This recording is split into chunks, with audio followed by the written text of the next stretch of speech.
we were just chatting. I was chatting with Ben that I backed your Pungeon Quest like way back in the day. No kidding. And I've ran it a couple times.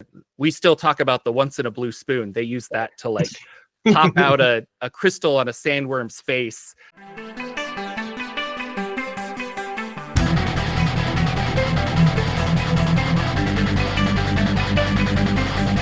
Hey everybody, I got the chance to interview Ben Costa and James Parks of Land of Eem, the creators behind that new tabletop RPG that I'm also very, very excited about. If you want to see a flip through of it, I'll put links down below and up in the corner somewhere so you can watch that. It's really fun and interesting, and right now they have another Kickstarter going on, so click the link down below, go check out their Kickstarter while you listen to this, and thank you guys so much for watching. Hello, people of the internet. You know me. My name is Jordan, but I'm here with two awesome creators here. I should say creators, but like authors and artists and things like that. Just awesome people. We have Ben Costa and James Parks, the creators of Land of Eem, Rickety Stitch, a dungeon comic that I don't think I'm familiar with, correct? Dungeoneer Adventures. It's a little raid sort of chapter book with a lot of illustrations. Yeah. So it's not, that one's not quite a comic, would you say, or is it in a comic book? It has comics in it, but it's prose and illustrations together. Okay. Yeah, and you guys are the brainchild behind Land of Eem, which I want to say takes place in the Rickety Stitch comic world that you've created. Is that correct? As well as Dungeoneer Adventures. Okay, so they're all interconnected.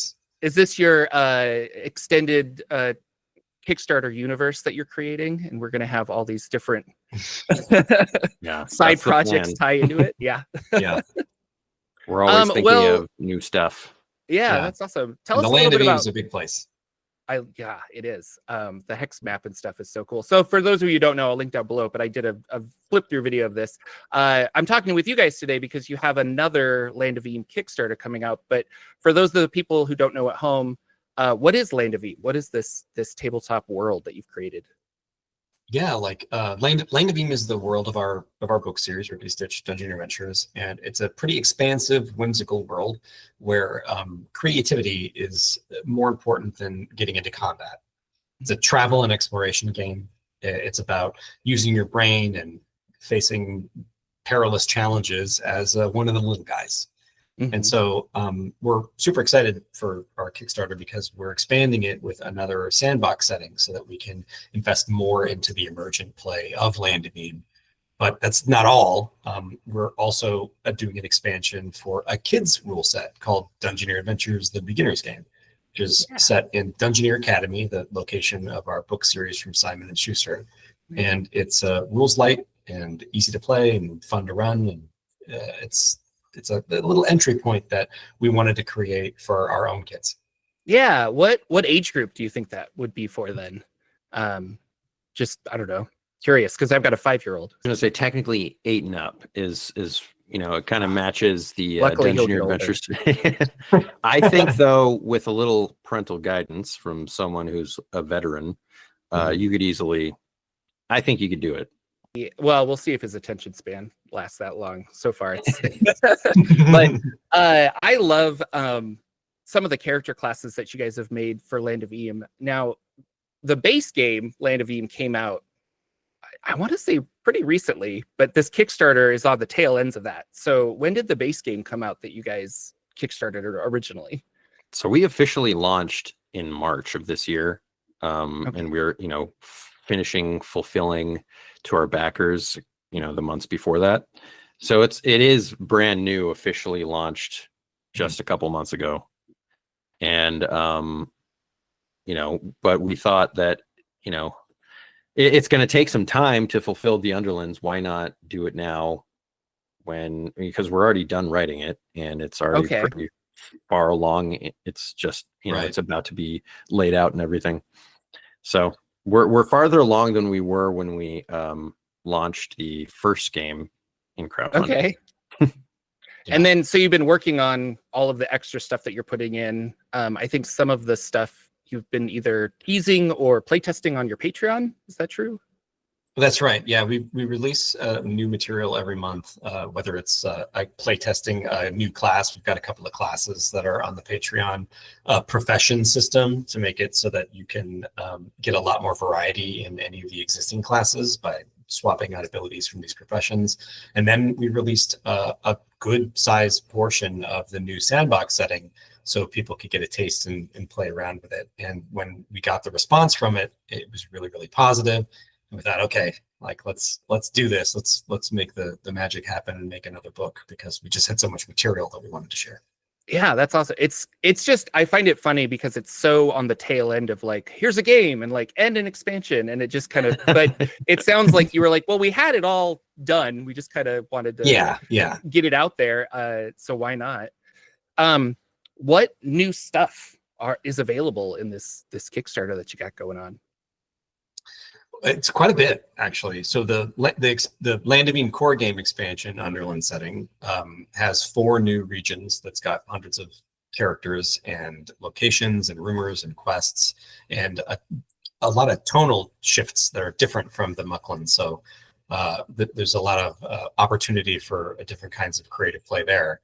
It takes place in the Underlands, which is the setting of the Dungeoneer Adventures series. The whole thing takes place, the Dungeoneer Adventures series takes place at Dungeoneer Academy. It's the story of a kid named Coop Cooperson, who's the only human that attends the academy, and he's learning to become an explorer in the Land of Eem.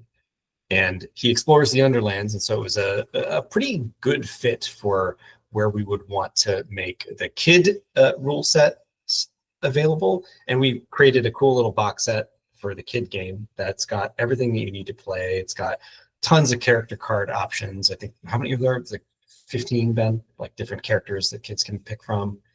13, possibly 13. more if we hit some stretch goals. If we hit the stretch goals, yeah, we can do some more. Item cards that are easy to use and abilities that just work, and there's no number crunching. So we got so many requests for a lighter rule set specifically for younger kids that we thought, okay, like pairing it with the Underlands for the core game makes a lot of sense thematically. And so there's a lot in there. There's a Dungeoneer Academy sandbox. There's the core rule set. You got your dice, and there's. Do I need to read Dungeoneering Academy, or can I just jump right in, do you think? You could jump right in. Definitely. We've added, a lot of context, and everything's right there on the page, like all the characters and locations, and there's maps. And also another cool thing is you can use the Dungeoneer Academy sandbox easily as material in Land of Eem if you wanted to run a school campaign. Yeah, it would all be there for you. And we really focus on trying to design it for clarity, especially a kid's game, because you mentioned the shortest attention spans. You may only be playing for 30 minutes or an hour, in which case you have to have a little bit of structure, and you got to make it easy to run the game and have those resources at your fingertips. And that was really important for us, because we're thinking, okay, if we're gonna run games for our own kids who are young now, but we are gonna age into it soon. We want to make it easy on ourselves and make sure we have all those tools. So this is kind of a random question, but I was just thinking, like, there's that perception of, I'm going to be an adult running a game for kids.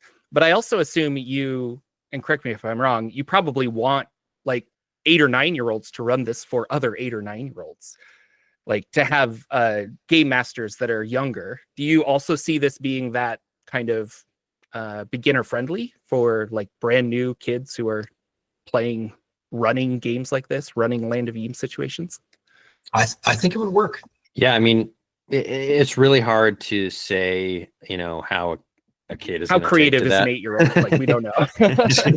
But there are people on our Discord who they've played Land of Eem with, like the core game, and their kids are like 9 years old and already taking the hand at running games at the core. Yeah, so running games. I think Dungeoneer Adventures would certainly be easier. There's a lot less fiddly bits. We sort of streamlined everything, taken out, the travel and like the sort of OSR adjacent rules. And it's just focused on, a streamlined plot that kids can play out in like 30 minutes to an hour. I guess how did Land of Eem come about? Like, not just the game, but like this world, because you have this very lived in world for all of your comic books and this young adult novel series and stuff. And now it's a game. Like, your humor is very particular. This feels like something that you guys have done for a long time. So like, where did this come from? Is this just like a home setting that you've played in for a long time, or just writing stories have always revolved around these silly characters that you create? Well, I mean, it kind of started a long time ago, because Ben and I have known each other and been pals since we were in the 2nd grade, which not everyone knows. So we've been creatively working together, whether it was, scribbling comics and on crayons and construction paper, all the way up to, Random House and Simon & Schuster. But the Land of Eem kind of emerged, it definitely emerged from Rickety Stitch. It was the world that we created for Rickety Stitch, and not all of it would fit in the story because it's Rickety's story. He's a skeleton bard going on this epic quest to discover who he was when he was alive, and it's his story. But the setting and the backdrop is all there. And we have long loved the creation of tabletop games. We played early on. We started playing with our buddy Amir when we were in the 4th grade. Amir went on to be a game designer, professional. Oh, that's cool. And he had this bug. He was like always like homebrewing even at a young age, and that really rubbed off on Ben and I. And so we started, making random tables, and Eem would sort of slide into our other campaigns and elements there. And then, with the book series, we thought, okay, like let's finally get around to it. Let's make our own tabletop game that is designed for ourselves, like the kind of game that we would like to play. And we have this growing immersive world that's emerging from all the different book series. It's the perfect place to set it, to scratch the itch of our own sense of humor. Yeah, and we love world building. So, before we even set out to make a game, we were always filling in parts of the world that weren't in the story. Like James was saying, Rickety Stitch's story is just one thing. And I always talk about how, you've read Rickety Stitch. He walks across the Mucklands in a couple pages. It's like a montage, but we built out the entire Mucklands as like this huge sandbox that was never even touched on in the comics. Yeah. And the sandboxes end up becoming a tremendous storytelling resource for Ben and I, because it gives context to so much of what's there, so that we can focus on those hyper, this specialized story about that one person following their one hero's journey through this place that feels lived in. Yeah, you hit the nail on the head there. It very much feels lived in. And reading through your the Mucklands and the big sandbox, I love that it's like, if you go here are problems, here are NPCs, here are characters, and there's so much art in the book that really allows me to be like, oh yeah, that funny looking goblin guy, like, yeah, he's totally there. It's great. And there's just problems. Like, it really is just like you roll up and they're like, yeah, these guys have been dealing with, whatever it is. Do you want to help? Do you not want to help? Like, and battling monsters might be, I want to battle you to a game of wits rather than actually like destroying the dragon or something. Like, it's just the amount of creativity seems to be a lot higher or I should say player creativity. Like, there are multiple ways to come up with a resolution to a lot of the conflict that you guys have put into the world. And we wanted to make it so the game would be player driven in terms of exploring the Mucklands. So we tried to make the book, it's more of a reference book. It's not like a GM has to read this every single page of 450 pages. It's like, just as you said, you roll up into this new town, the GM sees the NPCs that are there and the quests, and can pretty quickly get the gist of what's going on and present problems to the players. And they may not pursue that, but maybe there's something cool enough that like strikes something within the GM to be like, okay, you ignored this, but it's going to progress and there's going to be a problem because you consequences to that. Three sessions later, they see a fire on the horizon. Like, oh, I wonder what happened to that town. Oh wait, did we? Yeah, Kind of forgot about that. You definitely also have a very like the type of humor is just really funny. And I guess I'm thinking of Rickety Stitch, and it's also found in here where there's just that like absurd corporate humor, and especially with the goblins and stuff. And one of my favorite bits from Rickety Stitch is they're like, "Hey boss, we found something while we were mining," and he's like, consult the book, and it's just this dumb flow chart, and they made it as stupid as possible to be like, go here and then here, like, what did you find? And then it you know, the page, he turns to the page and it says, notify us immediately, like this is, you know, and he's like, we're gonna ignore that because I'll probably get rich. Have you guys worked at a lot of offices and stuff to like have this like if I you're so funny and creative, but it just feels kind of like a fantasy version of The Office sometimes with some of those goblin characters. So I have never had a corporate job. James has been part of the corporate world. I have watched all of The Office. We grew up in Silicon Valley, so it sort of rubs off on us a little bit. I'll say that, but yeah, I do. I mean, I feel like I'm part of that, you know, making that. But I look to James for like some nitty gritty corporate terminology sometimes. Like like when a Manticore needs to, you know, fill out a TPS report or something like that. Yeah. Somebody's shouting paradigm shift, and you're like, oh yeah, we should make an ability about that or something. What kind of synergies do we have in this dungeon? Yeah, I love it. And forgive me, I actually don't know this, but who's the author primarily? Who's the artist, or do you guys both go back and forth when you're making? We both, we're both the author. Ben is the artist. He's the brilliant cartoonist behind the visuals playing the game. Except in the game, I mean, we have a team of artists who are, you know, that's helping true, make it all happen. Of course. You don't want a wrist cramp or something. You're like, I got to get that deadline. Yeah. No, I can't do 400 NPCs in one sitting. I can only do like 250, you know? Okay. Well, be sure to have that on the table tomorrow morning. So thank you.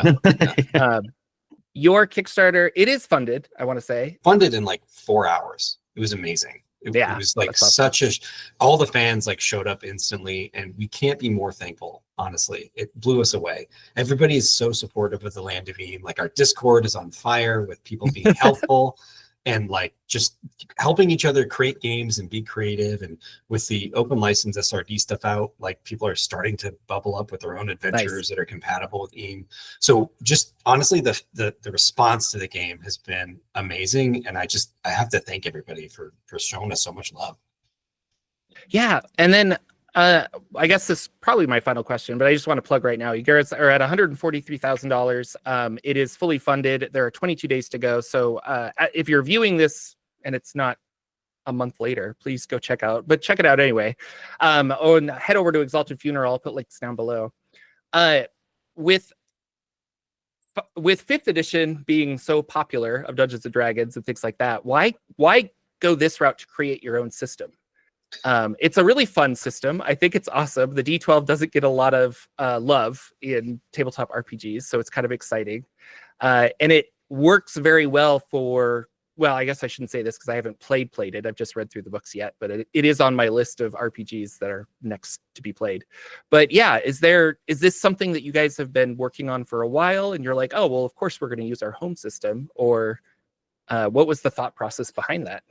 Well, we wanted to create a system that reflected our play style, our personal play style, more so than the D20 system. Mm-hmm. Mm-hmm. And we wanted it to reflect the game world. And so we thought it'd be great if we had, you know, variations of success, first of all, you know, success with a twist, failure with a plus, so that you're never stagnant. Like there's always a fail forward mechanic, you know, you're not just stopped at the locked door. There's another way in, or, you know, an alarm goes off or something propelling the action forward that we felt like a D20 system probably doesn't give, like, out of the box. And the D12, why did we choose the D12? It's because it's such an underrated die, first of all. It's the best die. Nice. It's the best one. Yeah. And, stuff like Dungeon World, Powered by the Apocalypse, was an influence, but we wanted to break away from the 2d6 because of the bell curve. We felt like these like big swinging moments of either chaos or heroism better reflected Land of Eem. Yeah, I can still, you have an equal chance of getting the minimum or maximum rather than the bell curve. So I really like it. And I also like that there are, I think if you stack more than 3 bonuses, they don't work. So you can't, there's like a min-max safety net put in to be like, I don't have a plus 15 to this. And I really like that as well, because it is focusing like part of the fun is when you fail. And when you fail forward, like you couldn't pick the lock, but you definitely like hurt your head as you fell through the door or something silly like that. So yeah, totally. Well, we've got like a huge schedule of events happening. We will put this on that schedule and share it with everyone.